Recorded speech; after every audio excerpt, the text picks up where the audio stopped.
यहाँ नहाया नहीं जाता है।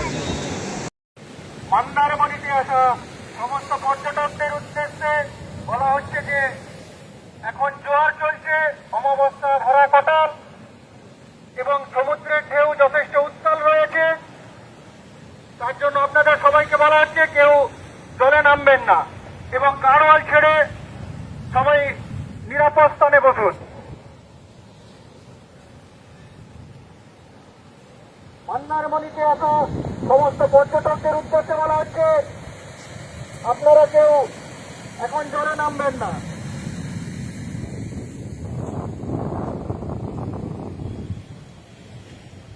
সমস্ত পর্যটকদের উদ্দেশ্যে বলা হচ্ছে আপনারা কেউ নোংরা আবর্জনা এদিক সেদিক ফেলবেন না, পরিষ্কার পরিচ্ছন্ন রাখবেন এবং আমাদের যে ডাস্টবিন আছে ডাস্টবিনে যথাস্থানে আপনারা ওই নোংরা আবর্জনা ফেলবেন।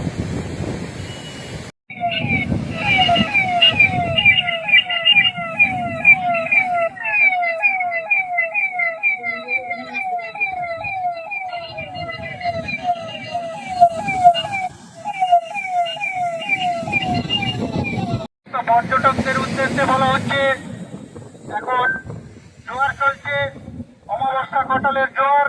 অন্যদিকে গভীর নিম্নচাপ যেটা তৈরি হচ্ছে আগামীকাল থেকে, তার একটা প্রভাব আজকে আমরা দীঘার সমুদ্রে দেখতে পাচ্ছি, মন্দারমণি সমুদ্রে দেখতে পাচ্ছি এবং প্রচন্ড ঢেউ উঠে পড়ছে পাড়ের দিকে।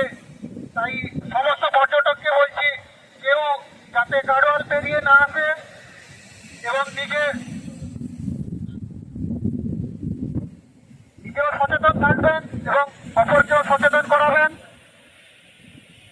আদেশ অনুসারে ডিএসডি অমাবস্যাটা টোটাল রয়েছে এবং পূর্ব মেদিনীপুর তো বেশ কিছু এলাকা রয়েছে, এলাকা সেক্ষেত্রে কিন্তু প্রিকশন নেওয়ার জন্য কি ব্যবস্থা নেওয়া হচ্ছে? মন্দারমণি তাজপুর দীঘল পুলিশ রয়েছে, কি পাচ্ছে? আমরা সরকার থেকে আমাদের ডিপার্টমেন্ট থেকে প্লাস বিভিন্নভাবে আমরা এই পাচ্ছি ওয়েদার ফোরকাস্টিং পাচ্ছি যে আগামী 2-3 দিন ধরে একটা নিম্নচাপ ঘনীভূত হয়েছে বঙ্গোপসাগরে এবং তার যে আমরা অভিমুখ দেখছি সেটা কিন্তু হলদিয়া দীঘার মাঝখান দিয়ে ওঠার চান্স আছে। ফলে সমুদ্র উত্তাল থাকবে এবং আগামী 3 দিন ভারী থেকে অতি ভারী বৃষ্টির একটা সম্ভাবনা রয়েছে। সেই জন্য আমরা আমাদের মানে ডিস্ট্রিক্ট এবং সাব ডিভিশন ব্লকের কন্ট্রোল রুম ওপেন করেছি এবং প্রত্যেক ভিডিওকে বলা হয়েছে, মিটিং করেছি যে যদি কোনো নিচু জায়গা থাকে, যদি সেখানে খুব প্রচন্ড বৃষ্টি হয়, যদি জল জমে, তাহলে মানুষকে সরিয়ে আনার জন্য আমরা পরিচয় নিয়েছি এবং কোথায় রাখবো, তার খাওয়া দাওয়ার কী হবে সবকিছু আমরা প্ল্যান করে নিয়েছি। আমরা পরিষ্কার নজর রাখছি। এছাড়া মন্দারমণি, দীঘা, তাজপুর, শঙ্করপুর যেখানে টুরিস্ট এখানে আসছেন, তারা সমুদ্রে স্নান করছেন, সেখানে কিন্তু আমাদের প্রতিনিয়ত আমাদের নজরদারি চলছে। পুলিশ থেকে নৈলা থেকে তার সংখ্যা বাড়ানো হচ্ছে, মাইকিং হচ্ছে যাতে কেউ একটু দূরে না চলে যায়, যাতে কোনো বিপদ না ঘটে। এবং আমরা যেহেতু পরিস্থিতির উপর নজর রাখছি, যেরকম সিচুয়েশন হবে সেই মতো করে দরকার হলে আমরা টুরিস্টের উপর নিষেধাজ্ঞা রাখবো যে আর এই 1-2 দিন আমাদের সমুদ্র যাত্রায় কেউ না নামে তার আমরা আবেদন করবো। সতর্কতা কোনো জারি করা হয়েছে? আমি এই মুহূর্তে বলছি আমরা সবাই সতর্ক রয়েছি যে প্রচন্ড বৃষ্টি হতে পারে, তার জন্য যা যা প্রিপারেশন আমরা নিয়ে রেখেছি। মানে মাইকে প্রচার বা এরকম লোক সারানো থ্রুআউট দ্য কোস্টাল লাইন যে সকল ব্লকগুলো রয়েছে সেখানে ননস্টপ মাইকিং চলছে এবং আমাদের যারা সমুদ্রে এখানে মৎস্যজীবীরা রয়েছে তাদেরকে আমরা বার্তা দিয়েছি আগামী 2-3 দিন যেন তারা সমুদ্রে মাছ ধরতে না যায়। বঙ্গোপসাগরে ঘনীভূত নিম্নচাপ, যেখানে উপকূলবর্তী এলাকায় প্রবল ঝড় বৃষ্টির একটি সম্ভাবনা দেখা যাচ্ছে, কি কি ব্যবস্থা গ্রহণ করা হয়েছে ব্লক প্রশাসনের তরফ থেকে?